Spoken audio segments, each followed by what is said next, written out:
یسألونک، یسألون وہ پوچھتے ہیں، کاف زبر کا کے معنی آپ سے، عن الاہلہ، ان کی معنی ہے کسی کے بارے میں، اہلہ یہ چاند کی مختلف حالتوں کو کہتے ہیں، جیسے جب نیا چاند نکلتا ہے تو اسے ہلال کہتے ہیں، اہلہ چاند کی مختلف حالتیں، وہ آپ سے پوچھتے ہیں چاند کی مختلف حالتوں کے بارے میں۔ حضرت معاذ بن جبل اور حضرت ثعلبہ بن غنم انصاری رضی اللہ تعالی عنہما نے رسول اللہ کی بارگاہ میں سوال کیا کہ اس میں کیا حکمت ہے کہ چاند کی مختلف حالتیں ہوتی ہیں؟ چاند کبھی بالکل باریک ہوتا ہے، پھر بڑھتے بڑھتے 14ویں کا چاند اتنا روشن ہوتا ہے، پھر گھٹتے گھٹتے وہ 28ویں شب بالکل باریک ہو جاتا ہے، پھر 29ویں شب اور 30ویں شب وہ غائب رہتا ہے، تو اس میں کیا حکمتیں ہیں؟ قل اے محبوب آپ فرمائیے، ہیا یہ چاند کی مختلف حالتیں، مواقیت وقت معلوم کرنے کے طریقے، للناس لوگوں کے لیے ہیں، والحج اور حج کے لیے ہیں، یعنی چاند یہ آسمان کے صفحے پر ہمیشہ کھلا ہوا ایک ایسا کیلنڈر ہے کہ جس کو ہر عالم جاہل عام آدمی خاص آدمی اسے پڑھ سکتا ہے۔ یہ آسمانی کیلنڈر ہے کہ جو چاند کو دیکھے اسے اندازہ ہو جاتا ہے کہ آج کیا تاریخ ہے۔ باقی جو سورج کی تاریخیں ہیں یا دوسرے جو تاریخ کے طریقے ہیں، اس میں جب تک آپ کو معلوم نہ ہو آپ سورج یا چاند کو دیکھ کر یا زمین آسمان کو دیکھ کر نہیں بتا سکتے۔ یہ ایک قدرتی کیلنڈر ہے۔ یہ ایک حقیقت ہے کہ چاند کی جو حرکت ہے وہ حرکت تو فکس ہے، چاند کب نکلے گا، کب ڈوبے گا، کب چاند چھپ جائے گا اور پھر کب آسمان دنیا پر ظاہر ہوگا ہمارے مدار میں، یہ چیزیں ایسی فکس ہیں کہ سائنسدانوں نے کئی 100 سالوں کا حساب بنا کے رکھا ہوا ہے۔ انہیں معلوم ہے کہ آج سے 5 سال کے بعد چاند فلاں مہینے کے بعد کب آسمان پر ظاہر ہوگا، تو یہ باتیں تو فکس ہیں، لیکن شرعی اعتبار سے 29 دن ہو گئے اور اب چاند آسمان پر موجود ہے۔ سائنسی اعتبار سے چاند مدار میں آ چکا ہے، لیکن شرعی اعتبار سے جب تک چاند کو ہم دیکھیں گے نہیں، نیا مہینہ شروع نہیں ہو سکتا۔ مثلا 29 دن پورے ہو گئے، 29 روزے پورے ہو گئے، چاند ہمارے شہر کراچی کے اوپر موجود ہے، ہم دیکھ سکتے ہیں، لیکن شدید بارشیں ہو رہی ہیں، بادل چھائے ہوئے ہیں، تو اب سائنس کی بنیاد پر چاند کا فیصلہ نہیں کیا جا سکتا جب تک ہم چاند کو دیکھیں نہیں، کیونکہ رسول اللہ نے فرمایا جب چاند دیکھو تو روزہ رکھنا شروع کرو اور جب چاند دیکھو تو عید کرو۔ لیکن ہاں یہ ضرور ہے کہ چاند کا وجود آسمان پر ہو ہی نہیں اور کسی کو چاند نظر آ جائے تو یہ اس کی نظر کا دھوکہ ہوگا۔ آپ نے بھی دیکھا ہوگا کہ جب ہم چاند دیکھنے کے لیے کھڑے ہوتے ہیں تو چونکہ تصور میں چاند ہوتا ہے تو ہر جگہ لوگوں کو چاند نظر آتا ہے، وہ کہتا ہے دیکھو یہ چاند ہے، دوسرا کہتا ہے کدھر ہے چاند، تو یہ تصور اور وہم کا دھوکہ ہوتا ہے۔ تو اس لیے اگر کسی شخص نے گواہی دی اور کہا میں نے چاند دیکھا ہے اور چاند اس وقت ہمارے مدار میں موجود ہی نہیں، تو جو وقت کا قاضی ہوگا وہ اس کی گواہی کو رد کر دے گا۔ یہ ایک سائنسی ایک حقیقت ہے جس پر امریکہ میں، یورپ میں، انگلینڈ میں بہت زیادہ مسلمانوں پر اعتراض کیا جاتا ہے اور لوگ نعوذ باللہ من ذالک مسلمانوں کو مذاق اڑاتے ہیں کہ بعض ممالک میں چاند کا اعلان کر دیا جاتا ہے، اس وقت دنیا میں اس مدار میں اس ملک کی آربٹ میں چاند کا کہیں وجود ہی نہیں ہوتا۔ جیسے سعودی عرب میں پاکستان سے 1 دن پہلے 2 دن پہلے چاند کا اعلان کیا جاتا ہے۔ سائنسی اعتبار سے کئی مواقع پر ایسا ہوتا ہے کہ چاند کا وجود ہی نہیں ہوتا، تو لوگوں کو ہنسنے کا موقع ہم خود اپنے ہاتھوں سے دیتے ہیں۔ اب ایک مثال ہے، ایک شخص یہ کہے کہ مجھے سورج نظر آ رہا ہے اور سورج ابھی طلوع ہی نہ ہوا ہو، تو بتائیے کہ آپ اس کی گواہی مانیں گے؟ اب یہ کہیں گے جب سورج کا وجود ہی نہیں ہے تو تمہیں نظر آ رہا ہے تو تمہاری نظر کا دھوکہ ہے۔ تو سعودی عرب میں چاند دیکھنے کا نظام جو ہے اس میں بہت زیادہ نقص پایا جاتا ہے، اور آئے دن یورپ میں، امریکہ میں کتابیں شائع ہوتی ہیں اور وہ مسلمانوں کے نظام کا مذاق اڑاتے ہیں. تو یہ اصل میں سعودی عرب کے نظام میں خامی ہے. بعض سعودی عرب کے باشندے یہ کہتے ہیں کہ یہ چاند دیکھنا تو ایک بہانہ ہے، ہمارے یہاں تو مصری کیلنڈر چلتا ہے اور گورنمنٹ مصری کیلنڈر کے مطابق فیصلہ کر لیتی ہے کہ فلاں دن عید ہوگی، فلاں دن حج کیا جائے گا، اور پھر ایسے ہی لوگوں کو کہا جاتا ہے کہ چاند دیکھیں. ایسے ایسے لوگ ہیں جو کہتے ہیں کہ 28 30 سال ہمیں سعودی عرب میں ہو گئے، ہم نے بڑی بڑی اونچی اونچی بلڈنگوں پر چڑھ کر چاند کو دیکھنے کی کوشش کی ہے، آسمان بالکل صاف، لیکن زندگی میں ہم نے کبھی بھی چاند کو دیکھا نہیں ہے. تو یہ چاند کا کیسے فیصلہ کرتے ہیں، یہ اللہ کی بہتر جانے. تو الحمدللہ پاکستان کے اندر جو رؤیت ہلال کمیٹی ہے اور اس کے جو چیئرمین ہیں پروفیسر منیب الرحمان صاحب، الحمدللہ اللہ تبارک و تعالی نے انہیں یہ بصیرت عطا فرمائی کہ وہ جب چاند کا فیصلہ کرتے ہیں تو جو شریعت کے اصول ہیں اس کے مطابق فیصلہ کرتے ہیں. بعض لوگ یہ پریشر دیتے ہیں جناب سعودی عرب کے اندر چاند ہو گیا، تو اب آپ بتائیں کہ اگر کسی ملک کا قاضی ہو حکومت کی طرف سے جسے مقرر کیا گیا، شرعی اعتبار سے وہ چاند کے شواہد نہیں پاتا، تو وہ اگر فیصلہ کر دے گا تو وہ گناہگار ہوگا. اب لوگ تو ان کے فیصلے پر چلیں گے، لیکن کل بروز قیامت وہ کیا جواب دیں گے؟ تو خوف خدا کی وجہ سے وہ لوگوں کی ملامت کا کوئی لحاظ نہیں کرتے، اور وہ کہتے ہیں کہ جب چاند آربٹ کے اندر موجود ہی نہیں، جس کا وجود ہی نہیں، تو سرحد والوں کو چاند کہاں سے نظر آتا ہے؟ اور پھر آپ یہ کہتے ہیں کہ جن کو چاند نظر آیا ہے وہ آ کر گواہی دیں، تو کوئی آ کر گواہی دینے کو تیار نہیں ہوتا. تو اس طرح کے بہت سارے معاملات ہیں. رؤیت ہلال کمیٹی کے جو مسئلہ ہے اور چاند کے جو مسائل ہیں، عام طور پر عوام کو اتنی معلومات ہوتی نہیں ہے، اور ٹی وی پر اس مسئلے پر اداکاروں کو، فنکاروں کو، سیاستدانوں کو، ڈاکٹروں، انجینئروں کو بٹھا کر بحث کی جاتی ہے، حالانکہ انہیں ان مسائل کے بارے میں کچھ بھی علم نہیں ہوتا. اللہ رب العالمین ہمیں دین کی صحیح سمجھ عطا فرمائے.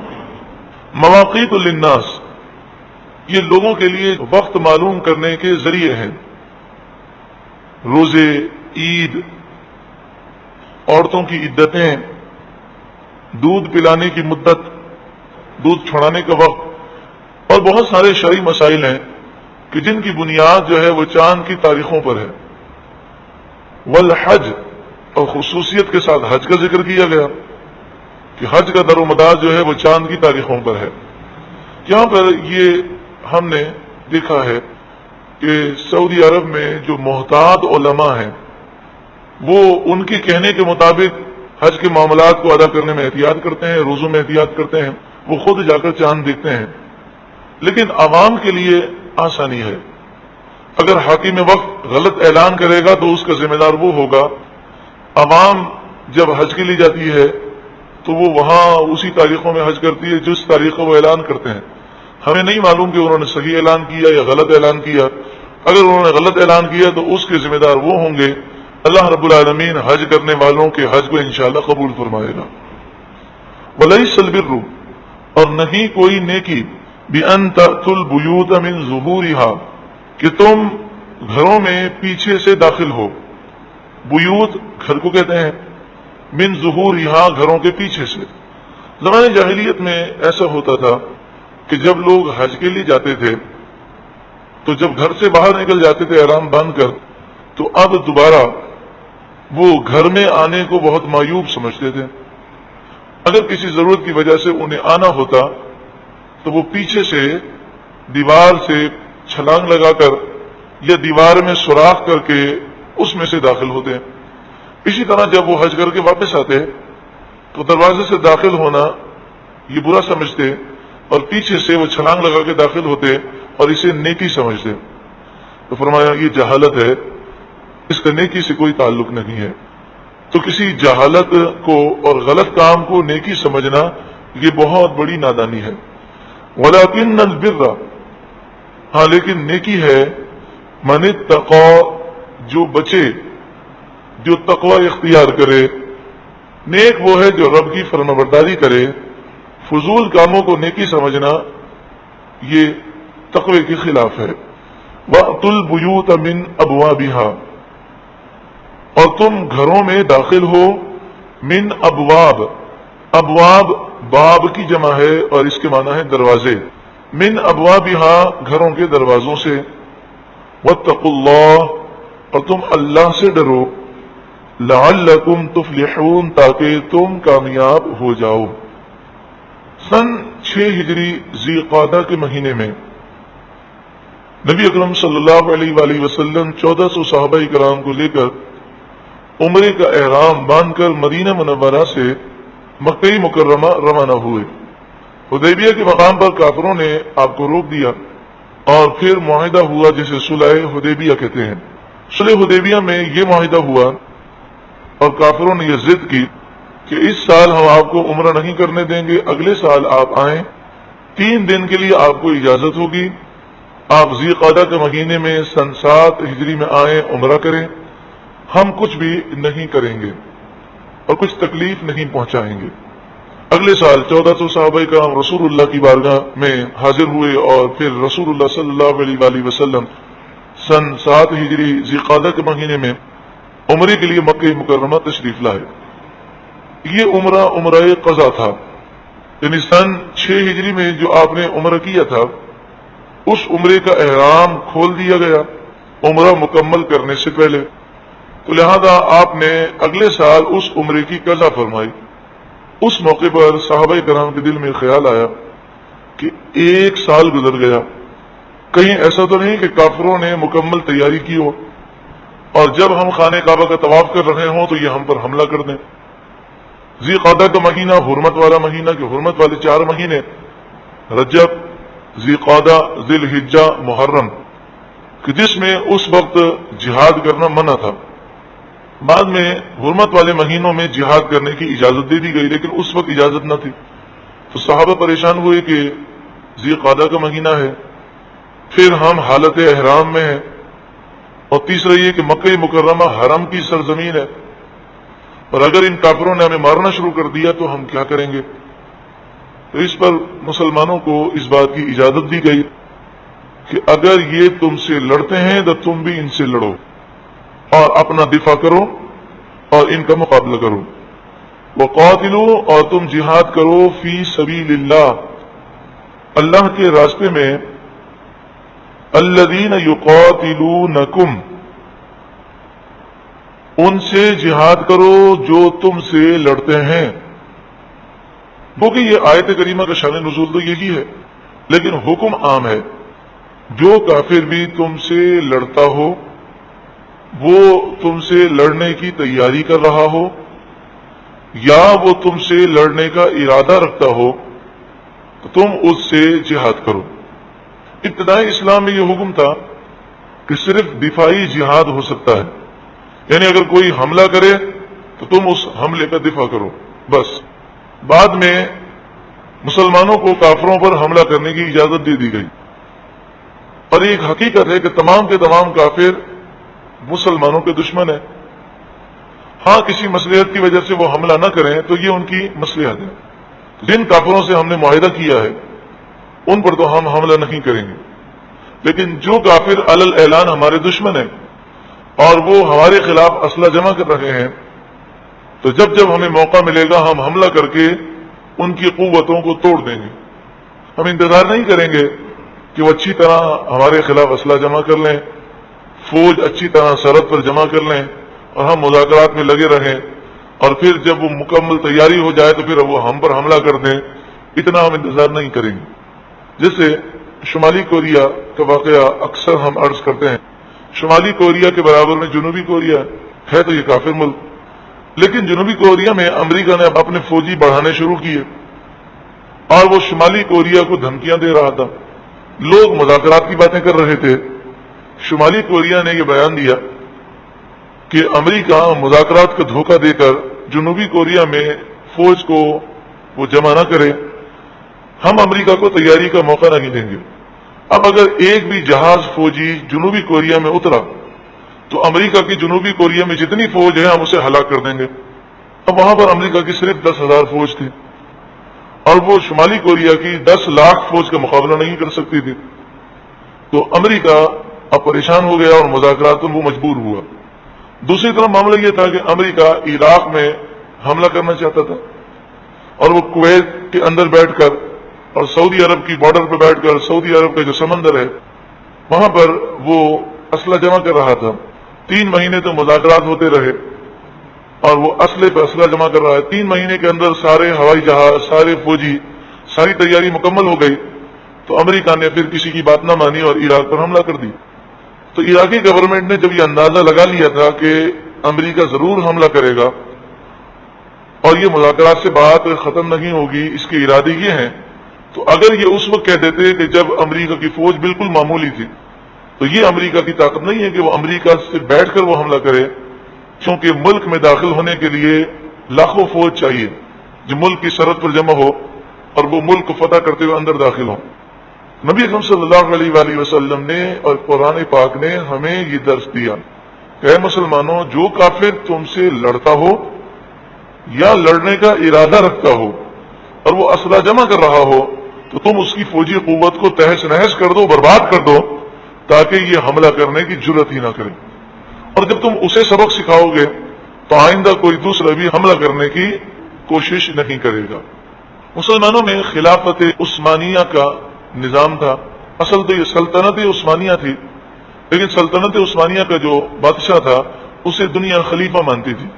اگر یہ آرڈر کر دیتا کہ تمام مسلمان جہاد کے لیے نکلیں تو اس کے آرڈر کو سب مانتے تھے۔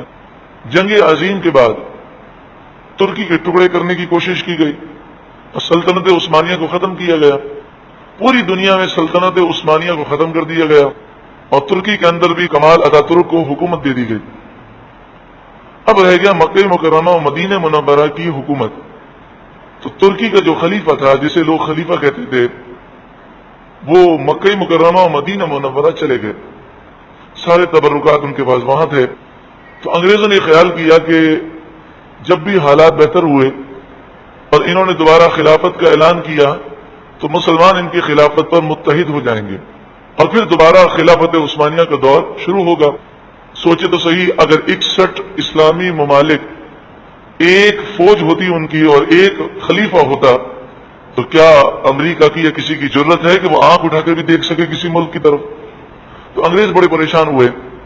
وہ مکہ مکرمہ مدینہ منورہ میں خود جا کر حکومت نہیں کر سکتے تھے، تو انہوں نے نجدیوں کو، جو نجدی قبیلہ تھا اسے اور جو سعودی قبیلہ تھا ان دونوں کو ملایا اور انہوں نے اسلحہ دیا اور ترکیوں کے خلاف انہیں کھڑا کیا۔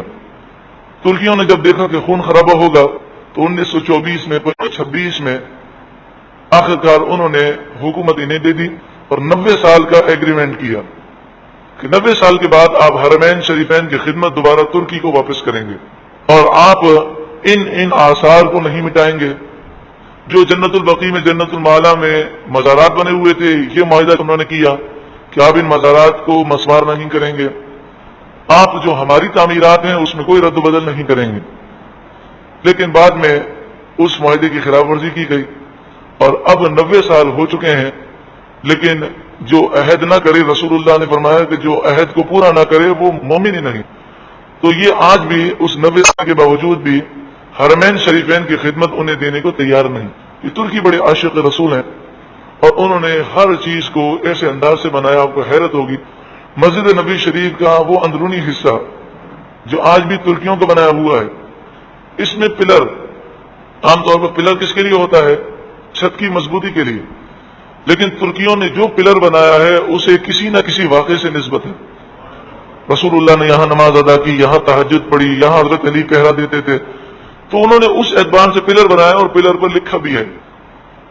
اللہ تبارک و تعالی حرمین شریفین کی برکتیں ہم سب کو نصیب فرمائے۔ تو بات یہ ہو رہی تھی کہ آج 61 ممالک ہیں، لیکن یہ جو سلطنت عثمانیہ کا خاتمہ ہوا اور انگریزوں نے حرمین شریفین میں جو خدمت تھی وہ ان سے چھین لی، اس کا نقصان یہ ہوا کہ پھر مسلمان کبھی بھی خلافت پر جمع نہ ہو سکے، اور پھر جو لوگ سعودی عرب کے اندر قابض ہوئے یہ ایسے لوگ ہیں کہ اپنے علاوہ کسی اور کو مسلمان سمجھتے نہیں ہیں۔ وہ کہتے ہیں کہ سب مشرک ہیں، بدعتی ہیں، صرف ہم ہی مسلمان ہیں۔ تو جب ایسی نفرت کی آگ وہاں سے نکالی جائے گی تو بتائیے مسلمانوں میں اتحاد کیسے پیدا ہوگا؟ اللہ تبارک و تعالی مسلمانوں کو خلافت کا دوبارہ نظام عطا فرمائے، ایک خلیفہ ہو اور ایک ہی خلیفہ کے تحت یہ 61 ممالک ایک فوج بنائے اور پھر وہ فوج دشمنان اسلام کا مقابلہ کرے۔ رب العالمین ایسی برکتیں ہمیں اپنی آنکھوں سے دیکھنا نصیب فرمائے۔ وقاتلوا، اور تم جہاد کرو، فی سبیل اللہ، اللہ کے راستے میں، الذین یقاتلونکم، ان سے جہاد کرو کہ جو تم سے لڑتے ہیں یا لڑنے کا وہ ارادہ رکھتے ہیں، ولا تعتدوا، اور تم حد سے نہ بڑھو۔ حد سے نہ بڑھو اس کے معنی یہ ہے جیسے مسلم شریف میں ہے، خیانت نہ کرو، وعدہ کر کے عہد کر کے نہ توڑو۔ گرجوں میں یا مندروں میں جو مصروف پوجا پاٹ ہے، یعنی وہ کافر کہ جو گرجوں میں یا مندروں میں پوجا پاٹ میں مصروف ہیں اور وہ تمہارے خلاف جنگ لڑنے کا ارادہ نہیں رکھتے، تو پھر تم انہیں قتل نہ کرو۔ اسی طرح مسلح نہ کرو، یعنی کسی پر حملہ کرو تو اس کے کان، آنکھ، ناک نہ کاٹو، اس کے جسم کے اعضاء کو نہ بگاڑو، مسلح نہ کرو۔ عورتوں، بچوں، بوڑھوں کو قتل نہ کرو جبکہ وہ جنگ میں تمہارے سامنے کھڑے نہ ہوں۔ درخت بلا وجہ جلا دینا، جانوروں کو بلا وجہ مارنا، یہ بھی جہاد میں منع ہے۔ جو جنگ کے قابل نہیں ان سے نہ لڑو، اور تم جب جہاد کرو تو پہلے اسلام کی دعوت دو، اور وہ اسلام قبول نہ کریں تو جزیہ رکھو کہ بھئی جزیہ دے کر، ٹیکس دے کر سے سلو کر لو۔ وہ اس لیے بھی تیار اور تمہیں نقصان پہنچانے کا ارادہ کریں تو پھر تم ان سے جہاد کرو۔ ان اللہ لا يحب المعتدین، بے شک اللہ تعالی حد سے بڑھنے والوں کو پسند نہیں فرماتا۔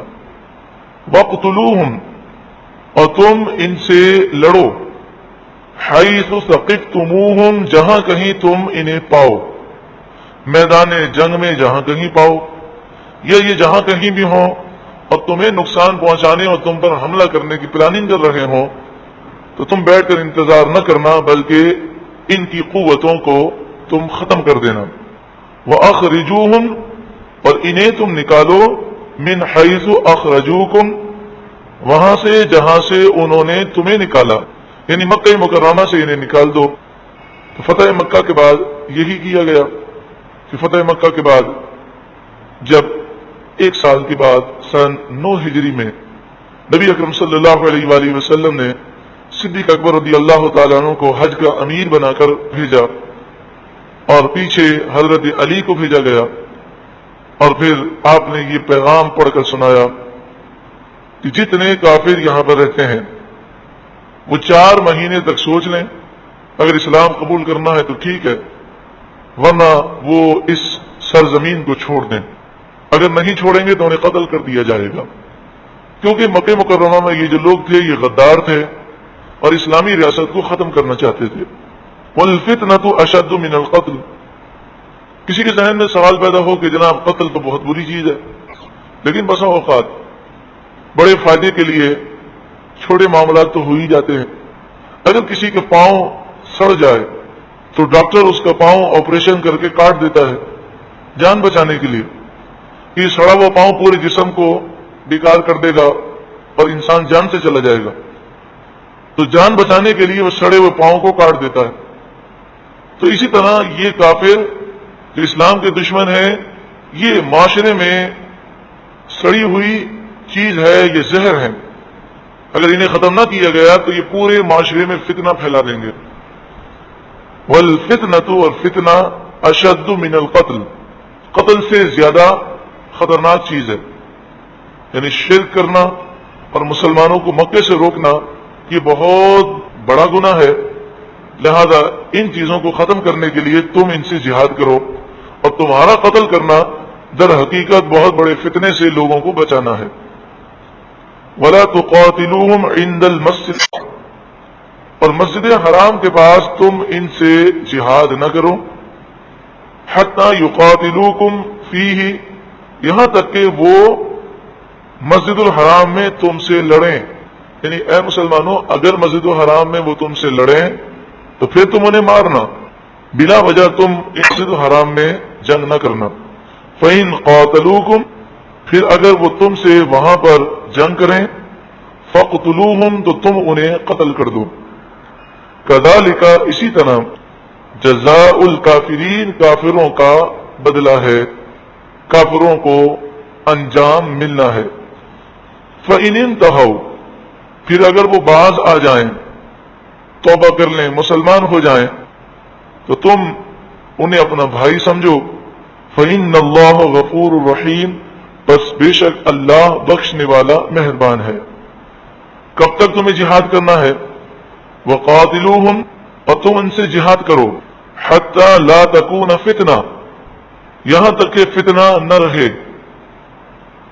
فتنے سے مراد ہے کفر کا زور. یہ مراد نہیں ہے کہ تمام کافروں کو ختم کر دو، بلکہ مراد یہ ہے کہ کافروں کا زور جب تک موجود ہے تم ان کا زور ختم کرنے کے لیے جہاد کرتے رہو. وَيَكُونَ الدِّينُ لِلَّهِ اور دین اللہ کے لیے ہو جائے، یعنی دین اسلام کو غلبہ حاصل ہو جائے، دین اسلام کے خلاف کوئی سازش نہ کر سکے اور اس کو پھیلنے سے کوئی روک نہ سکے. فَإِنِ انْتَهَوْا پھر اگر وہ باز آ جائیں، فَلَا عُدْوَانَ تو پھر نہیں کوئی زیادتی، یعنی اگر یہ توبہ کر لیں تو تم ان پر حملہ نہ کرنا. إِلَّا عَلَى الظَّالِمِينَ مگر ظالموں پر، یعنی کوئی مومن ہو، مسلمان ہو، مگر ہو ظالم، قاتل ہو، چور ہو، ڈاکو ہو، زانی ہو، تو پھر جو سزائیں مقرر کی گئیں وہ سزائیں اسلامی حکومت انہیں بھی دے گی.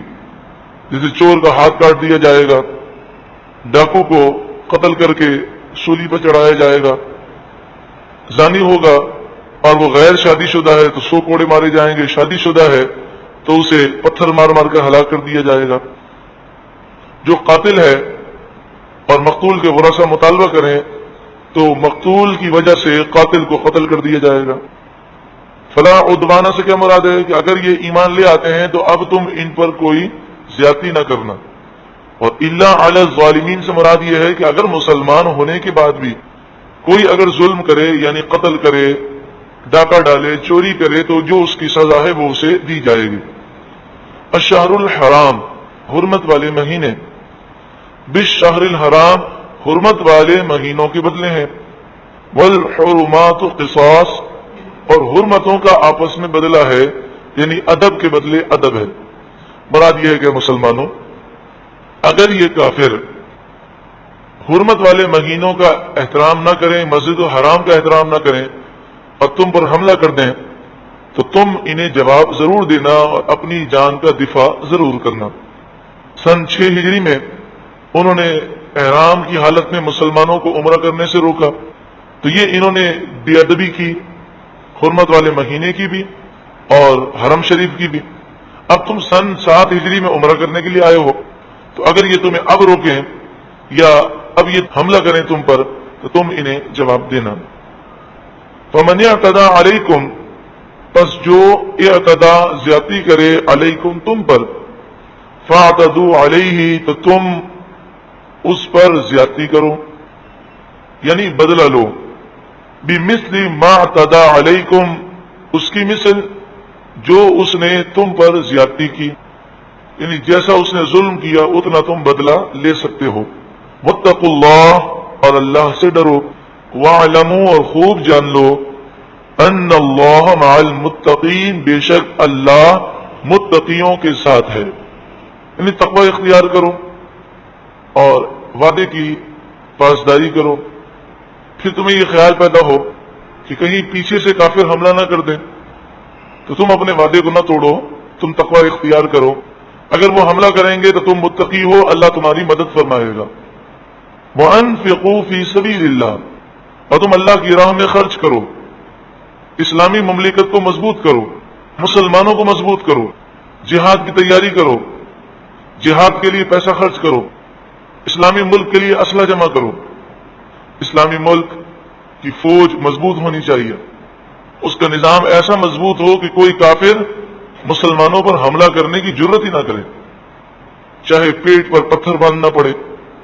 اگر آج تمام اسلامی ممالک اس پر توجہ دیتے اور وہ سائنسی ترقی کے ساتھ ساتھ وہ معاشی ترقی بھی کرتے اور وہ اسلحہ جو حفاظت کے لیے ضروری ہے آج ہر اسلامی ملک کے پاس ہوتا، مثلا وہ ایٹمی ہتھیار رکھتے، ایٹمی میزائل رکھتے، تو نہ عراق پر حملہ ہوتا، نہ افغانستان پر حملہ ہوتا، اور نہ ہی کسی اور ملک کو دھمکیاں دی جاتی۔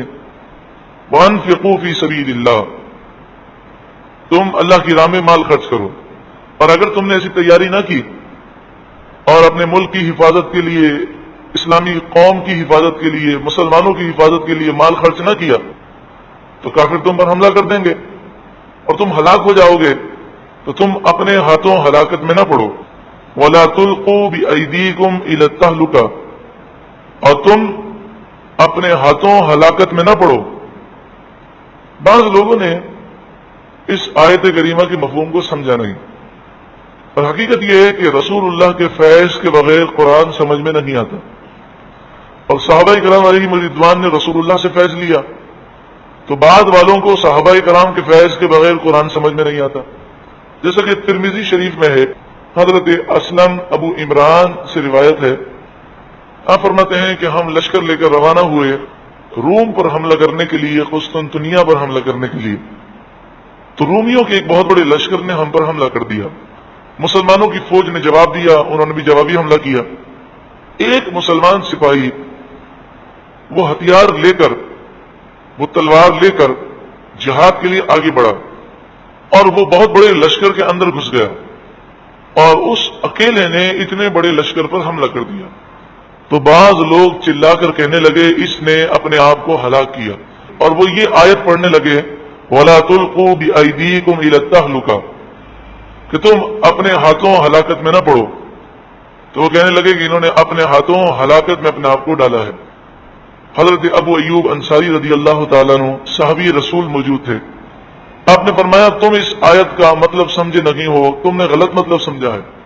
دیکھیں وہ جو سمجھنے والے تھے وہ سارے عربی جانتے تھے اور صحابہ کرام کے دور میں تھے، پھر بھی قرآن کو وہ صحابہ کرام کی مدد کے بغیر سمجھ نہیں سکتے، کیونکہ حضور کے نور کے بغیر قرآن سمجھ میں نہیں آتا۔ صرف کوئی کہے جناب ترجمہ پڑھ لوں اور مجھے ترجمہ آ جائے تو قرآن سمجھ میں آ جائے گا، تو یہ اس کی غلط فہمی ہے۔ جیسا کہ آپ کو عرض کیا تھا کہ کتاب کتنی بھی پیاری ہو، کورس کی کسی کتاب کا قصور نہیں ہوتا، لیکن ادارے کے بغیر اور استاد کے بغیر اگر لوگ کچھ بن سکتے تو پھر نہ ڈاکٹر بننے کے لیے کسی ادارے میں داخلے کی ضرورت تھی، نہ انجینئر بننے کے لیے۔ ساری کتابیں انٹرنیٹ پر موجود ہیں، سبھی پڑھ پڑھ کر ڈاکٹر بن جاتے، لیکن استاد کے بغیر کسی چیز کو پڑھ لینا اور ہے، لیکن اس کی سمجھ اور اس کا فہم حاصل کرنا اور ہے۔ تو حضرت ابو ایوب انصاری رضی اللہ تعالیٰ عنہ آپ نے فرمایا تم نے اس آیت کا مطلب غلط سمجھا۔ میں تمہیں اس کا شان نزول بتاتا ہوں۔ معلوم یہ ہوا کہ کسی آیت کا مطلب سمجھنے کے لیے شان نزول بہت زیادہ مدد کرتا ہے۔ آپ نے فرمایا جب اسلام کو غلبہ نصیب ہو گیا اور مدینہ منورہ پر کسی کو حملہ کرنے کی جرت ہی نہیں تھی، اور یہ ہجرت کے 5ویں سال یہ کیفیات حاصل ہو گئیں، جب ہجرت کو 5-6 سال گزرے تو اب مدینہ منورہ پر کسی کو حملہ کرنے کی ضرورت نہ تھی، اور اسلام بڑی تیزی کے ساتھ پھیلنے لگا، اور پھر سن 8 ہجری میں مکہ مکرمہ فتح ہو گیا۔ اب تو چاروں طرف کے قبائل مسلمان ہو گئے، تو ہم نے یہ سوچا کہ اب چاروں طرف مسلمان ہی مسلمان ہیں، اور مسلمانوں کی تعداد بھی 1 لاکھ سے اوپر، تو اب ہر مسلمان کو جہاد کی ضرورت تو نہیں، لہذا مدینہ منورہ میں ہم رہتے ہیں اور اپنے کاروبار پر توجہ کرتے ہیں، کیونکہ مسلسل جہاد کرنے کی وجہ سے کھیتی باڑی اور اپنے بزنس پر ہم توجہ نہیں دے سکے۔ تو حضرت ابو ایوب انصاری کہتے ہیں ہم نے یہ آپس میں مشورہ کیا تو رسول اللہ صلی اللہ علیہ وآلہ وسلم پر یہ قرآن کی آیت نازل ہوئی، اور اس میں یہ بتایا گیا کہ کھیتی باڑی کرنا اور بزنس پر توجہ دینا یہ جائز ہے، مگر تم جہاد سے غفلت مت رکھنا، کہ اگر تم نے جہاد سے غفلت کی تو پھر کافر تم پر غالب آ جائیں گے اور وہ تمہیں ہلاک کر دیں گے۔ تو آپ نے فرمایا کہ وہ اکیلا لڑتے ہوئے شہید ہو گیا تو اس نے اپنے آپ کو ہلاک نہیں کیا، کیونکہ اس آیت کا یہ مطلب ہی نہیں جو تم سمجھو۔ پھر یہ کہہ کر آپ اٹھے اور تلوار اٹھائی اور جہاد کرتے کرتے آپ شہید ہو گئے۔ آپ کا مزار اقدس بھی وہیں پر ہے، اور یہ قسطنطنیہ آج ترکی کا دارالحکومت استنبول کے نام سے ہے۔ بعض مفسرین نے فرمایا کہ شان نزول کے ساتھ ساتھ ان باتوں کے ساتھ ساتھ یہ بات بھی ہے کہ خودکشی کرنا حرام ہے. خودکشی کرنے والا خود اپنے آپ کو ہلاکت میں ڈالتا ہے. اسی طرح فرمایا جس شہر میں وبا ہو، طاعون ہو، اس شہر میں نہیں جانا چاہیے، اور جو اس شہر میں ہو ان کو باہر نہیں نکلنا چاہیے. اسی طرح بغیر ہتھیار کے، ہتھیار موجود ہوں پھر بھی بغیر ہتھیار کے میدان جنگ میں جانا منع ہے. اسی طرح اپنے مال کو فضول خرچ کرنا یہ بھی اپنے آپ کو برباد کرنا ہے.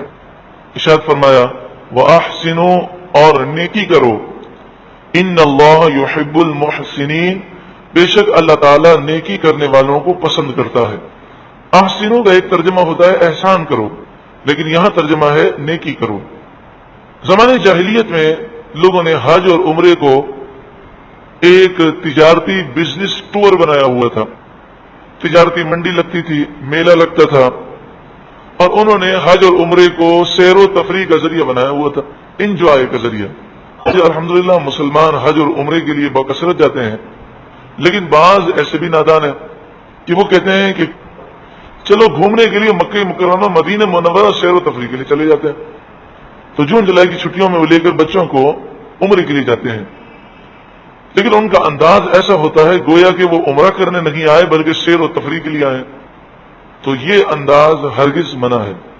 محض اللہ کی رضا کے لیے بندہ جائے، نہ نام و نمود کی خواہش ہو، نہ سیر و تفریح کا ذہن ہو، بلکہ ذہن صرف یہ ہو اللہ راضی ہو جائے. وَأَتِمُّ الْحَجَّ وَالْعُمْرَةَ لِلَّهِ، اور حج اور عمرہ مکمل کرو اللہ کے لیے. یہ سیر و تفریح یا بزنس مقصد نہ ہو، اللہ کے لیے، اللہ کی رضا کے لیے. حج کی جو تعریف ہے وہ یہ ہے، حج کا احرام باندھ کر 9 ذی الحجہ یوم عرفہ عرفات کے میدان میں وقوف کرنا، ٹھہرنا، اور پھر اس کے بعد خانہ کعبہ کا طواف کرنا، یہ حج ہے. حج کے 2 بنیادی رکن ہیں، احرام باندھ کر 9 ذی الحجہ کو عرفات کے میدان میں ٹھہرنا، وقوف عرفات، یہ ایک اہم رکن ہے. اور دوسرا اس کے بعد جو طواف کیا جاتا ہے جسے طواف زیارت کہتے ہیں، طواف فرض کہتے ہیں، تو یہ طواف کرنا یہ ضروری ہے. یہ 2 چیزیں رکن ہیں. حج کے جو واجبات ہیں، مزدلفہ میں ٹھہرنا، رات کو مزدلفہ میں ٹھہرنا یہ سنت ہے، اور صبح صادق سے لے کر طلوع آفتاب تک جو فجر کا وقت ہوتا ہے، 10 ذی الحجہ کو فجر کے وقت میں 1 لمحے کے لیے مزدلفہ میں ٹھہرنا یہ واجب ہے. تو کوئی عرفات سے بس میں بیٹھا اور پھر وہ فجر میں نہ پہنچ سکا بلکہ مزدلفہ میں وہ پہنچا صبح 8 بجے، تو مزدلفہ کا جو وقوف واجب تھا وہ رہ گیا. اب اسے دم دینا ہوگا. دم سے مراد ہے 1 بکری یا 1 بکرا، اسے اللہ کی راہ میں حرم شریف میں قربان کرنا ہوگا. حرم سے مراد مسجد الحرام نہیں بلکہ حدود حرم ہے جو کئی میلوں تک پھیلا ہوا ہے. دوسرا جو حج کا واجب ہے وہ صفا مروہ کی سعی ہے. وقوف عرفہ کے بعد وہ طواف زیارت کرنے کے بعد صفا مروہ کی سعی کرے. یہ بھی ہو سکتا ہے، اور یہ بھی ہو سکتا ہے مینا جانے سے پہلے وہ احرام باندھ کر 1 نفلی طواف کرے اور اس کے بعد صفا مروہ کی سعی کر لے، تو پھر بعد میں اسے سعی کرنے کی حاجت نہ ہوگی. لیکن سنت یہی ہے عرفات کے میدان سے جب واپسی ہو اور پھر جب طواف زیارت کیا جائے تو اس کے بعد سعی کرنا یہی سنت ہے اور یہی افضل ہے. تیسرا واجب ہے شیطانوں کو کنکریاں مارنا. چوتھا واجب ہے میقات کے باہر سے آنے والے جو ہیں، مثلا پاکستان سے آنے والے، انڈیا سے آنے والے، ان کے لیے ضروری ہے کہ جب مکے سے رخصت ہوں تو وہ طواف وداع، طواف رخصت کریں. یہ مسئلہ یاد رہے کہ جو عرفات کے میدان میں پہنچا، اس کے بعد مزدلفہ، پھر مینا، پھر کنکریاں مارنے کے بعد وہ قربانی کرنے کے بعد احرام اتار دیتا ہے، یعنی سر منڈوا کر، بال کٹا کر وہ احرام اتار دیتا ہے، پھر وہ طواف کرتا ہے. تو وقوف عرفہ کے بعد جو پہلا طواف ہے وہ طواف زیارت ہے، چاہے وہ نیت کرے یا نہ کرے. اور اس کے بعد جو دوسرا طواف ہے وہ طواف وداع ہے، چاہے وہ نیت کرے یا نہ کرے. تو کسی نے 2 طواف کر لیے اور پھر وہ مکے سے چلا گیا تو فرض طواف بھی ہو گیا اور واجب طواف بھی ہو گیا. ہاں بہتر یہ ہے کہ جتنا عرصہ مکے میں رہے وہ طواف کرتا رہے، لیکن جب جانے لگے تو آخری کام یہ ہو کہ طواف کر کے رخصت ہو، یہ افضل ہے۔ لیکن مسئلہ کیا بتایا؟ وقوف عرفہ کے بعد 2 طواف کر لے تو پہلا طواف فرض ہو جائے گا اور دوسرا طواف وہ واجب ادا ہو جائے گا، چاہے وہ نیت کرے یا نہ کرے۔ اور اسی طرح حج کے بعد سارے ارکان مکمل کرنے کے بعد حلق کرنا یا تقصیر کرنا، اور تقصیر کے معنی ہے چوتھائی سر کے بال ایک ایک پورے کے برابر کاٹ لینا، یہ تقصیر ہے۔ یا تو یہ کر لیں، اور اگر بال چھوٹے ہوں تو حلق کرانا ضروری ہے، ویسے حلق کرانا یہ افضل ہے۔ حلق سے مراد ہے سر کے بالوں کو موننا۔ عمرہ جو ہے اس میں طواف ہے اور سعی ہے، یہ دونوں رکن ہیں، اور احرام باندھنا اور عمرے کے بعد حلق کرانا یا بالوں کو موننا یہ شرط ہے۔ حج کی 3 قسمیں ہوتی ہیں، ایک حج قران ہے، دوسرا حج تمتع ہے، تیسرا ہے حج افراد۔ حج افراد اسے کہتے ہیں مثلا پاکستان سے کوئی جائے حج کا احرام باندھ کر اور پھر اسی احرام سے وہ حج کرے، تو حج افراد وہ کرتے ہیں کہ جن کی ایسی انٹرنیشنل فلائٹ ہو کہ وہ 8 ذی الحجہ کو مکے پہنچنے والے ہوں، تو یہیں سے وہ حج کا احرام باندھ کے جاتے ہیں اور مکے پہنچ کر وہ سیدھا مینا میں چلے جاتے ہیں، تو یہ حج افراد ہے۔ اسی طرح مکے کے رہنے والے اور میقات کے اندر رہنے والے وہ حج افراد کرتے ہیں، کیونکہ انہیں شوال کے مہینے میں، ذی قعدہ کے مہینے میں اور ذی الحجہ کے جو ابتدائی 10 دن ہیں یعنی حج کے جو ایام ہیں ان میں انہیں عمرہ کرنا منع ہے، تو لہذا وہ صرف حج کرتے ہیں۔ میقات کے اندر رہنے والے مثلا جدہ کے رہنے والے، مکے کے پاس رہنے والے، وہ صرف حج کر سکتے ہیں، حج کے ایام میں عمرہ نہیں کر سکتے، تو اس لیے وہ صرف حج کا احرام باندھتے ہیں اور ان کا حج جو ہے وہ حج افراد ہوتا ہے۔ دوسرا حج یہ ہوتا ہے حج تمتع، اس کے معنی یہ ہے کہ حج کے ایام میں عمرہ بھی کیا جائے اور حج بھی کیا جائے، لیکن عمرہ الگ احرام سے ہو، حج الگ احرام سے ہو۔ تو پاکستان سے جانے والے اکثر وہ حج تمتع کرتے ہیں، یہاں سے وہ عمرے کا احرام باندھ کے جاتے ہیں، عمرہ کر کے حلق کروا کے وہ احرام اتار دیتے ہیں اور پھر 7 ذی الحجہ یا 8 ذی الحجہ کو حج کا احرام باندھتے ہیں، تو اسے حج تمتع کہتے ہیں۔ افراد کے معنی ہے اکیلا، تو وہ صرف حج ہوتا ہے، اسے حج افراد کہتے ہیں۔ تمتع کے معنی ہے فائدہ اٹھانا، تو اس میں انسان حج بھی کرتا ہے اور ساتھ میں عمرے کا فائدہ بھی اٹھا لیتا ہے۔ یا حج تمتع، اسے حج تمتع اس لیے کہتے ہیں کہ عمرہ کرنے کے بعد وہ احرام کھول دیتا ہے اور وہ زینت اور دیگر معاملات کے فائدے اٹھاتا ہے، پھر وہ حج کا احرام باندھتا ہے۔ حج قران، حج قران وہ ہوتا ہے کہ ایک ہی احرام سے عمرہ اور حج کیا جاتا ہے۔ پاکستان سے جانے والے حج قران وہ کرتے ہیں کہ جن کی فلائٹ آخر دنوں میں ہو، 4 ذی الحجہ 5 ذی الحجہ کو ہو، تو وہ جاتے ہیں مکہ مکرمہ پہنچ کر عمرہ کرتے ہیں اور پھر اسی احرام سے وہ حج کرتے ہیں۔ یہ سب سے افضل ہے، یہی سنت ہے۔ تو یہاں سے جب پاکستان سے وہ روانہ ہوں گے اور احرام باندھ کر جب نیت کریں گے تو وہ نیت اس طرح کریں گے کہ اے اللہ میں نے عمرے اور حج کا احرام باندھا۔ اب وہ احرام نہیں کھول سکیں گے جب تک کہ حج کے ارکان پورے نہ ہو جائیں۔ اس میں دگنا ثواب ملتا ہے۔ حج تمتع اور حج قران کے بعد ایک قربانی کرنا یہ واجب ہے۔ حج تمتع میں غلطی ہو جائے تو ایک دم ہے، لیکن حج قران میں چونکہ ثواب دگنا ہے تو اگر غلطی ہو جائے گی تو ایک دم کی جگہ انہیں 2 دم دینے ہوں گے۔ قران کے معنی ہے ملا ہوا ہونا، تو اس میں حج اور عمرہ ملا ہوا ہے، اس لیے اسے حج قران کہتے ہیں۔ اللہ رب العالمین خوب خوب برکتیں ہمیں نصیب فرمائے۔ اللہم ارزقنا حجا مبرورا، اللہم ارزقنا حجا مبرورا، اللہم ارزقنا حجا مبرورا وسعیا مشکورا۔ حج قران یہ رسول اللہ کی سنت مبارکہ ہے۔ فقہاء احناف کے نزدیک سب سے افضل جو حج ہے وہ حج قران ہے۔ اللہ رب العالمین ہم سب کو حج قران نصیب فرمائے اور خوب خوب ہمیں بار بار حج مقبول و مبرور اور عمرہ مقبول نصیب فرمائے اور ان مقدس مقامات کی بار بار با ادب حاضری نصیب فرمائے۔ وَأَتِمُّ الْحَجَّ وَالْعُمْرَةَ لِلَّهِ، اور تم مکمل کرو، اتمو تمام کرو، مکمل کرو، الحج حج کو، والعمرۃ عمرے کو، للہ اللہ کے لیے۔ آگے ایک مسئلہ بیان کیا جا رہا ہے کہ اگر کوئی حج یا عمرے کا احرام باندھ کر اپنے گھر سے چلا اور اسے راستے میں روک لیا جاتا ہے، چاہے اسے مکے میں روک لیا جائے اور اسے عمرہ نہ کرنے دیا جائے، چاہے جدہ میں روک لیا جائے، اگر وہ بائی روڈ آ رہا ہو، جیسے متحدہ عرب امارات سے لوگ عمرہ کرنے کے لیے اور حج کے لیے بائی روڈ آتے ہیں، تو وہاں کسی مقام پر راستے میں روک لیا جائے، یا کوئی یہاں سے احرام کی نیت کر کے نکلا اور اسے کراچی ایئرپورٹ پر روک لیا گیا، کسی بھی وجہ سے اسے عمرہ کرنے کے لیے یا حج کرنے کے لیے جانے نہ دیا گیا، تو اب اسے کیا کرنا چاہیے؟ وہ تو احرام کی نیت کر چکا، تو اس کا حکم بیان کیا گیا۔ واقعہ جیسا کہ آپ سن چکے، رسول اللہ صلی اللہ علیہ وآلہ وسلم سن 6 ہجری ذی القعدہ کے مہینے میں عمرے کا احرام باندھ کر 1400 صحابہ کرام کو لے کر عمرے کے ارادے سے مکہ مکرمہ کی طرف روانہ ہوئے، اور حدیبیہ کے مقام پر کافروں نے روک دیا اور انہوں نے کہا کہ اس سال ہم آپ کو عمرہ نہیں کرنے دیں گے، یہ ہماری ضد ہے، آئندہ سال آپ آئیے ذی القعدہ کے مہینے میں اور 3 دن کے لیے ہم آپ کو اجازت دیں گے، آپ عمرہ 3 دن میں ادا کریں، یہی مکہ مکرمہ میں 3 دن گزاریں، ہم آپ سے کوئی تعارض نہیں کریں گے۔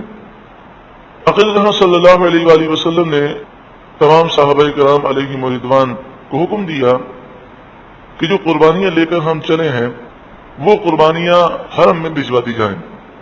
بعض محققین کے نزدیک حدیبیہ کا ایک مقام حرم سے باہر ہے اور حدیبیہ کا ایک حصہ حرم کے اندر ہے، تو آپ صلی اللہ علیہ وآلہ وسلم نے وہاں پر قربانیاں ذبح فرمائیں، اور بعض محققین کے نزدیک اس روایت کو انہوں نے مستند تسلیم کیا کہ حدیبیہ کے مقام سے آگے یہ جانور لے جائے گئے اور وہاں پر ان جانوروں کی قربانی کی گئی۔ ان تمام روایتوں سے فقہاء احناف نے یہ ثابت کیا کہ یہ قربانیاں اسی جگہ پر نہیں ہو سکتی بلکہ انہیں حرم میں بھیجنا ضروری ہے۔ جب وہ قربانیاں حرم میں پہنچ کر ذبح ہو گئیں تو پیارے آقا صلی اللہ علیہ وآلہ وسلم نے فرمایا اب تم اپنا احرام کھول دو، یعنی سر منڈوا لو، بال کاٹ لو اور احرام کھول لو، ہم آئندہ سال اس عمرے کی قضا کریں گے۔ صحابہ کرام علیہم رضوان رو پڑے اور وہ کہنے لگے یا رسول اللہ صلی اللہ علیہ وآلہ وسلم ہم تو عمرے کے ارادے سے نکلے تھے، اب ہم نے عمرہ نہیں کیا اور بغیر عمرہ کیے ہمیں احرام اتارنا بہت زیادہ بھاری پڑ رہا ہے۔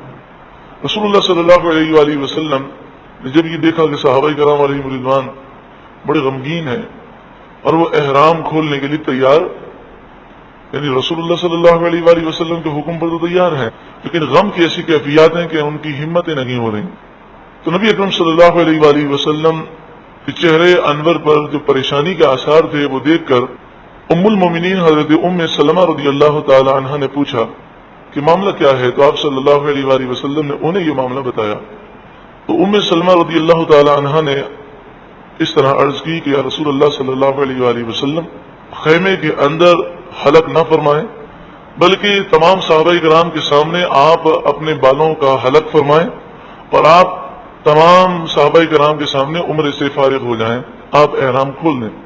جب یہ آپ کو دیکھیں گے تو پھر یہ غمگین انشاءاللہ نہیں ہوں گے اور یہ احرام کھول دیں گے۔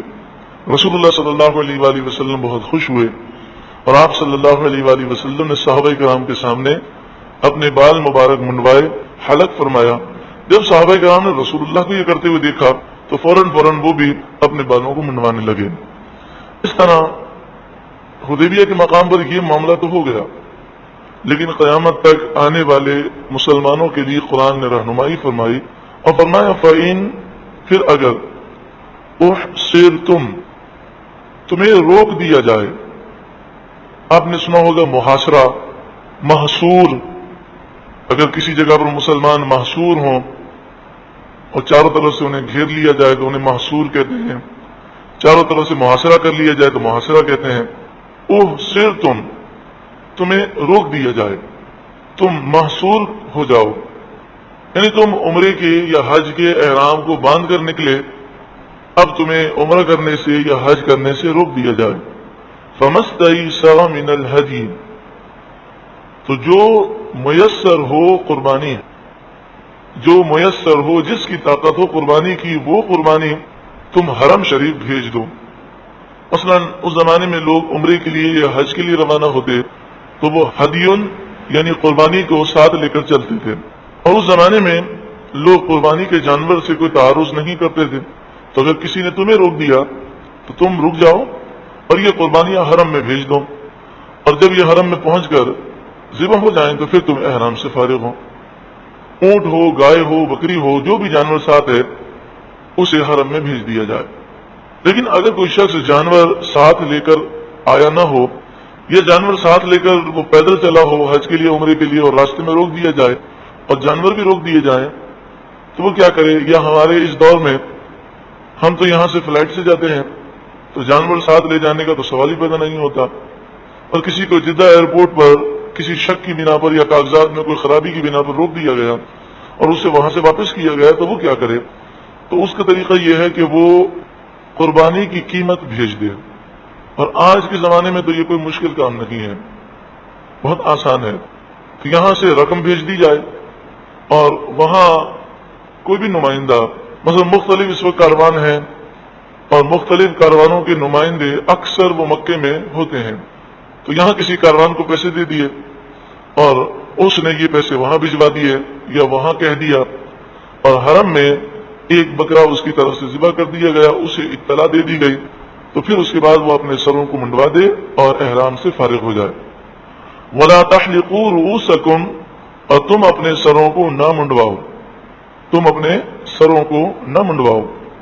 وَلَا تَحْلِقُوا، حلق نہ کرواؤ، رُؤُوسَكُمْ اپنے سروں کا، حَتَّى يَبْلُغَ الْهَدْيُ مَحِلَّهُ، یہاں تک کہ ہدی یعنی قربانی یبلغ مانے پہنچ جائے، محلہ اپنی جگہ میں یعنی حرم میں قربانی پہنچ جائے اور وہ ذبح ہو جائے، اس وقت تک تم اپنے سروں کو نہ منڈواؤ. یہ شرعی مسئلہ بیان کر دیا گیا. پھر اب اسے عمرے کی یا حج کی قضا کرنی ہوگی. عمرے کا احرام باندھا اور اس طرح اس نے احرام کھول دیا تو پھر وہ عمرے کی قضا کرے گا.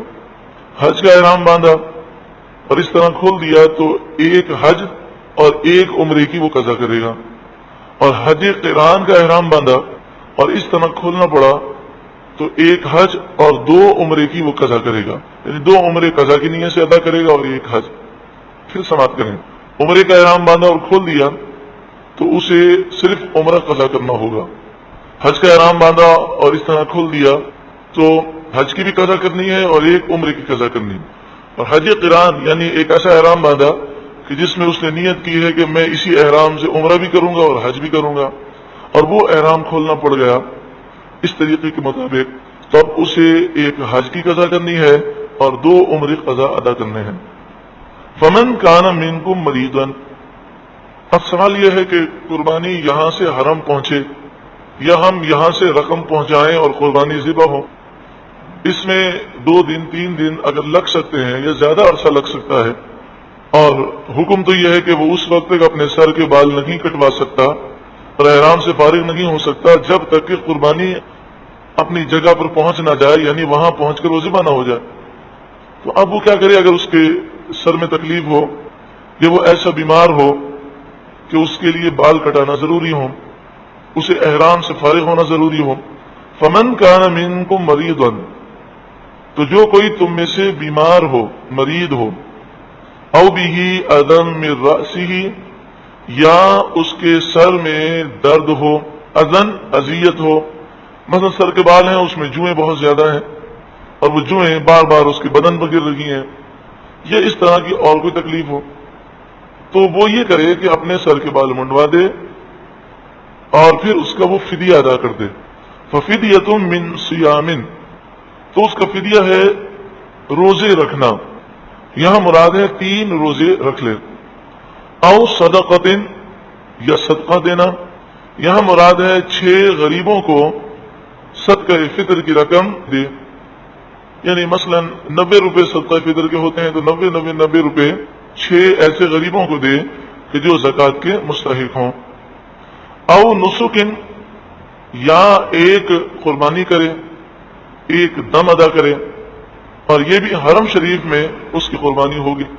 تو یعنی وہ ابھی سر کے بال منڈوا لے اور پھر جب اسے توفیق ہو، جب طاقت ہو، تو ایک دم جو ہے وہ حرم شریف میں وہ ادا کر لیں۔ وہ جو مسئلہ تھا کہ بال کٹانے سے پہلے ایک قربانی حرم شریف میں بھیجنی اور اسے قربان کرنا، وہ اپنی جگہ برقرار ہے۔ یہ تو جو دم ہوگا یہ اس چیز کا ہوگا کہ اس وقت سے پہلے اس نے بال کو کٹا دیا۔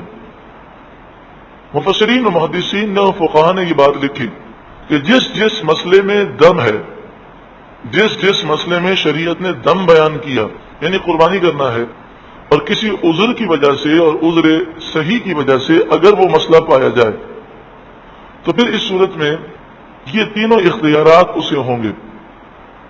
مثلا مثال کے طور پر اس کے لیے جائز نہیں کہ وہ احرام کی حالت میں سلا ہوا لباس پہنے، لیکن سخت سردی اسے لگ رہی ہے اور اندیشہ یہ ہے کہ یہ مر جائے گا، یہ شدید بیمار ہو جائے گا، تو وہ سویٹر یا جیکٹ پہن لیتا ہے اور 12 گھنٹے تک وہ پہنے رکھتا ہے۔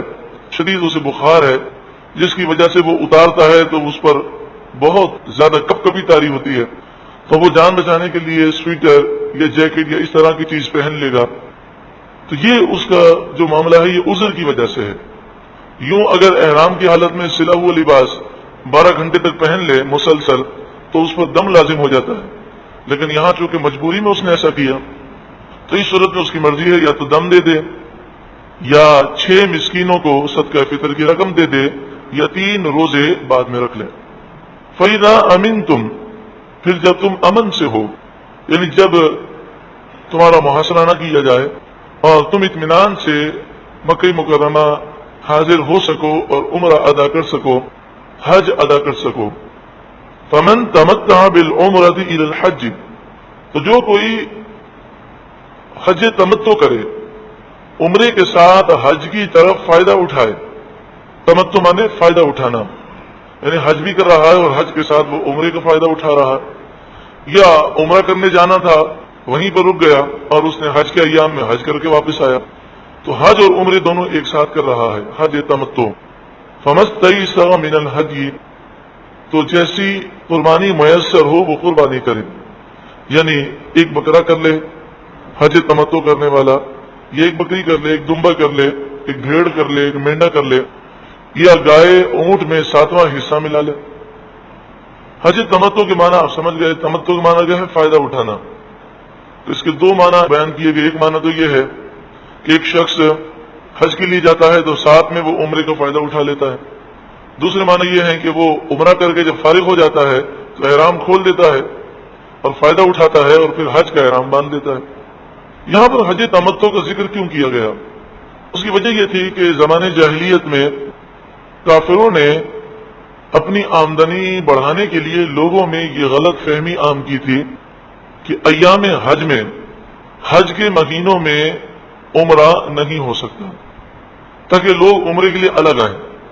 ہوتا یہ تھا کہ پورے سال میں مکہ مکرمہ میں لوگوں کی آمد بہت کم رہتی تھی اور لوگ حج کرنے آتے تو وہ ساتھ میں عمرہ بھی کر لیتے، تو انہوں نے سوچا کہ عمرے کے لیے لوگ الگ سے آئیں۔ زمانے جاہلیت میں کئی سالوں پہلے مشرکین مکہ نے یہ شوشہ چھوڑ دیا کہ ایام حج میں عمرہ نہیں ہو سکتا، یعنی شوال کے مہینے میں، ذی قعدہ کے مہینے میں اور ذی الحجہ کے ابتدائی 10 دنوں میں عمرہ ادا نہیں ہو سکتا، اور جو حج کرنے کے لیے آیا وہ حج کر کے واپس جائے وہ حج کے بعد بھی عمرہ نہیں کر سکتا۔ تو اس سے فائدہ یہ ہوا کہ پھر لوگ رجب میں عمرہ کرنے کے لیے آتے تھے۔ لوگوں نے رجب کو کیوں منتخب کیا اور کسی مہینے کو منتخب کیوں نہیں کیا؟ اس کی وجہ یہ تھی کہ ذی قعدہ، ذی الحجہ اور محرم، یہ 3 مہینے ایسے تھے کہ جو حرمت والے مہینے تھے۔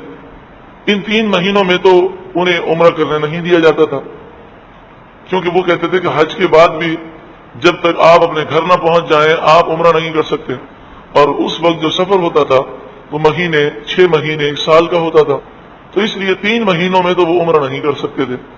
ایک مہینہ رجب کا بچتا ہے، حرمت والا مہینہ، تو اس میں وہ عمرے کے لیے آتے تھے، اس لیے کہ رجب کے مہینے میں لوگ قتل و غارت گری نہیں کرتے تھے اور ڈاکو بھی وہ کافروں پر حملہ نہیں کرتے تھے، تو اس لیے رجب کے مہینے میں اکثر لوگ دور دراز سے عمرے کے لیے آتے۔ تو اس طرح اہل مکہ کے لیے آمدنی کے 2 ذرائع ہو گئے، ایک حج کا موقع اور ایک عمرے کا موقع۔ یہاں پر ایک افسوسناک پہلو یہ ہے کہ جس طرح اہل مکہ نے زمانے جاہلیت میں حج اور عمرے کو آمدنی کا ذریعہ بنایا، تو آج بھی حج اور عمرے کو آمدنی کا ذریعہ بنایا جا رہا ہے اور اسے مشکل سے مشکل کیا جا رہا ہے۔ اور ان کا یہ کہنا ہے، باقاعدہ وہ یہ کہتے ہیں کہ جناب ہم تو بزنس کر رہے ہیں۔ اب اگر کوئی غریب یہ کہے کہ اگر آپ اتنا مہنگا کرتے جا رہے ہیں اور اتنی معلموں کی فیسیں بڑھاتے جا رہے ہیں، اتنے معاملات بڑھاتے جا رہے ہیں، تو غریب آدمی مکہ مکرمہ کا دیدار کیسے کرے؟ تو وہ کہتے ہیں کہ غریب آدمی گھر پہ بیٹھا رہے، اللہ سے دعا کر، اللہ اس کو ثواب دے دے گا، یہ تو ہمارا بزنس ہے، یہ ہم کمانے کے لیے کر رہے ہیں۔ اور وہ کس کس طرح کماتے ہیں اور کیسے کیسے معاملات ہوتے ہیں، صرف اس سے اندازہ کر لیں کہ گورنمنٹ نے یہ باقاعدہ اناؤنسمنٹ کی ہے کہ پہلے ہماری آمدنی کا ذریعہ پیٹرول تھا، لیکن اب پیٹرول پر جب سے امریکہ نے قبضہ کیا، پیٹرول ہماری آمدنی کا ذریعہ نہیں، تو سب سے پہلا آمدنی کا ذریعہ وہ حج اور عمرہ ہے۔ اللہ تعالیٰ اس قوم کی اصلاح فرمائے کہ جس میں عبادتوں کو کمانے کا ذریعہ بنا لیا جائے۔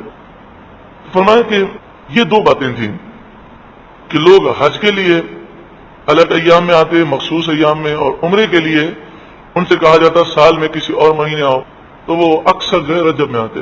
جب نبی اکرم صلی اللہ علیہ وآلہ وسلم ذی القعدہ کے مہینے میں عمرے کا احرام باندھ کر روانہ ہوئے تو کافروں نے یہی اعتراض کیا کہ ذی القعدہ یہ تو حج کا مہینہ ہے اور اس میں عمرہ نہیں ہو سکتا، اور آپ جو ہیں غلط کہہ رہے ہیں کہ میں عمرہ کرنے کے لیے آیا ہوں، ہمیں تو لگتا ہے آپ حملہ کرنے کے لیے آئے ہیں۔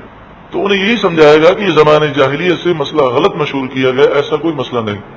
تو اب جب یہ معاملہ ہو گیا تو مسلمانوں کو یہ تاکید کی جا رہی ہے کہ حج تمتع کرنے میں کوئی حرج نہیں، یعنی تم ذی القعدہ کے مہینے میں، ذی الحجہ کے مہینے میں الگ سے عمرہ بھی کر سکتے ہو، اور عمرے کے ساتھ تم حج کا فائدہ بھی اٹھا سکتے ہو، اور چاہو تو حج کے ساتھ عمرے کا فائدہ اٹھا لو، لیکن تمہیں ایک قربانی دینی ہوگی، یعنی ایک بکری تمہیں اس کے بعد حرم شریف میں ذبح کرنی ہوگی۔ بکری سمجھانے کے لیے ہے، لیکن آپ کو بتا دیا بکری ہو، بکرا ہو، مینڈا ہو، دمبا ہو، بھیڑ ہو، یا گائے ذبح ہو رہی ہو تو اس میں 7واں حصہ ملا لے، یا اونٹ کی قربانی ہو رہی ہو تو اس میں وہ 7واں حصہ ملا لے، اس طرح وہ اس قربانی کو ادا کر سکتا ہے۔ یہ وہ قربانی نہیں جو ہم یہاں قربانی بقرعید کے دنوں میں کرتے ہیں، یہ شکرانے کی قربانی ہے جو حج تمتع کے شکرانے میں کی جاتی ہے۔ فمن لم یجد فصیام، فوراً یہ سوال پیدا ہوتا ہے، ایک شخص حج کے لیے گیا اور اس کے پاس یہ قربانی ادا کرنے کے لیے پیسے نہیں ہیں، یا پیسے تھے وہ چوری ہو گئے یا وہ پیسے کم پڑ گئے، تو وہ اب کیسے قربانی کرے؟ فرمایا فمن لم یجد فصیام 3 ایام فی الحج، تو جو کوئی قربانی کی طاقت نہ پائے، فمن لم یجد جو نہ پائے، فصیام 3 ایام تو 3 دن کے روزے رکھنا ہے، فی الحج ایام حج میں، یعنی حج کا احرام باندھ کر وہ 3 دن روزے رکھے۔ حج کا احرام چاہے وہ شوال کے مہینے میں باندھ لے، چاہے وہ ذی القعدہ کے مہینے میں باندھ لے، چاہے وہ ذی الحجہ کی 1 تاریخ کو باندھ لے، حج کا احرام باندھ کر پھر اسے 3 روزے رکھنے ہیں، اور یہ روزے 10 ذی الحجہ سے پہلے ختم کرنے ہیں۔ 10 ذی الحجہ کو وہ روزہ نہیں رکھ سکتا، اس کے معنی یہ ہوئے ہیں کہ وہ 9 ذی الحجہ کو آخری روزہ رکھ لے یا اس سے پہلے رکھ لے۔ بہتر یہ ہے کہ 6 ذی الحجہ کو حج کا احرام باندھ لے، اگر اس نے حج کا احرام نہ باندھا ہو تو وہ 6 ذی الحجہ کو حج کا احرام باندھ لے، اور پھر 7 ذی الحجہ کو روزہ رکھے، 8 کو رکھے اور 9 کو رکھے۔ اس طرح اس کے 3 روزے بھی ہو جائیں گے، اور اس پر احرام جو ہے زیادہ پہلے سے پہننے کی حاجت بھی نہیں ہوگی۔ 6 ذی الحجہ کو احرام باندھ لے حج کا، اور پھر 7، 8 اور 9 ذی الحجہ کو 3 روزے رکھ لے۔ ایسا شخص کہ جو حج تمتع کے بعد قربانی کرنے کی طاقت نہ رکھتا ہو، وَسَبْعَةٍ إِذَا رَجَعْتُمْ، اور 7 روزے رکھے اذا رجعتم جب تم پلٹ جاؤ، یعنی جب حج کر لو تو وقوف عرفہ کے بعد اور جو حرمت والے دن ہیں وہ گزر جائیں، یعنی 13 ذی الحجہ گزر جائے، اس کے بعد تم چاہو تو مکے میں رکھ لو، چاہو تو مدینے میں رکھ لو، چاہو تو واپس آ کر رکھ لو۔ وَسَبْعَةٍ إِذَا رَجَعْتُمْ سے یہی مراد ہے، یعنی حج کے بعد 13 ذی الحجہ کے بعد 7 روزے رکھنے ہیں، چاہے تو وہ مکے ہی میں رکھ لے اگر وہیں قیام ہے، وہاں سے مدینے چلا گیا تو وہاں رکھ لے، اور اگر گھر آ گیا تو گھر پہ رکھ لے۔ اسے زندگی میں یہ 7 روزے پورے کرنے ہیں، تو اس طرح یہ 10 روزے ہو گئے۔ تلک عشرۃ کاملہ، یہ پورے 10 ہوئے، کاملہ مانے پورے۔ حج تمتع کون کر سکتا ہے؟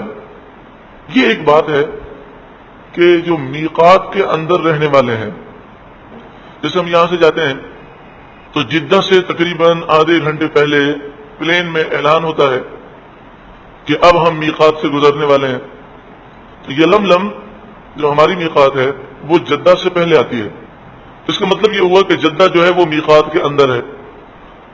تو یلملم سے لے کر مکہ مکرمہ تک جتنے شہر ہیں، جتنے علاقے ہیں، سب وہ میقات کے اندر ہیں، تو وہاں کے رہنے والے وہ میقاتی ہوئے۔ ان کے لیے مسئلہ یہ ہے کہ یہ حج کے ایام میں، شوال میں، ذی قعدہ میں اور ذی الحجہ کے ابتدائی 10 دن یہ حج کے ایام ہیں، ان ایام میں وہ عمرہ ادا نہیں کر سکتے۔ جب وہ عمرہ ادا نہیں کر سکتے تو حج تمتع اور حج قران بھی نہیں کر سکتے، کہ حج تمتع میں بھی عمرہ ہوتا ہے اور حج قران میں بھی عمرہ ہوتا ہے۔ تو ایام حج میں وہاں کے رہنے والے، اور ایام حج کیا ہیں؟ شوال، ذی قعدہ اور ذی الحجہ کے ابتدائی 10 دن، تو میقات کے اندر رہنے والے عمرہ نہیں کر سکتے۔ اس سے معلوم ہوا کہ جدہ والے شوال میں، ذی قعدہ کے مہینے میں یا ذی الحجہ کے مہینے میں عمرہ وہ ادا نہیں کر سکتے۔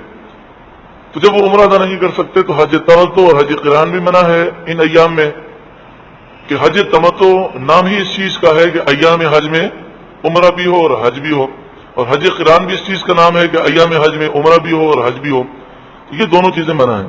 تو جو میقاتی ہوں گے وہ صرف اور صرف حج افراد کر سکتے ہیں، یعنی حج کا احرام باندھ کر وہ منا جائیں، عرفات جائیں اور حج کریں صرف۔ ہاں، میقات کے رہنے والے ایام حج میں طواف کر سکتے ہیں، نفلی طواف۔ ذالک لمن لم یکن اہلہ حاضر المسجد الحرام، یہ اس کے لیے ہے کہ جس کے گھر والے مسجد الحرام کے رہنے والے نہ ہوں۔ یہاں مسجد الحرام کے رہنے والوں سے مراد یہ ہے، مسجد الحرام میں تو کسی کا گھر نہیں ہوتا، اس سے مراد ہے مسجد الحرام کے ارد گرد، اور مسجد الحرام کے ارد گرد سے مراد احناف کے نزدیک پورا میقات ہے، یعنی میقات کے اندر رہنے والے وہ حج تمتع وہ نہیں کر سکتے۔ اسی طرح حج قران کا مسئلہ ہے۔ واتقوا اللہ، اور اللہ سے ڈرو، وَاعْلَمُوا، اور خوب جان لو، ان اللہ شدید العقاب، بے شک اللہ تعالی شدید عذاب دینے والا ہے۔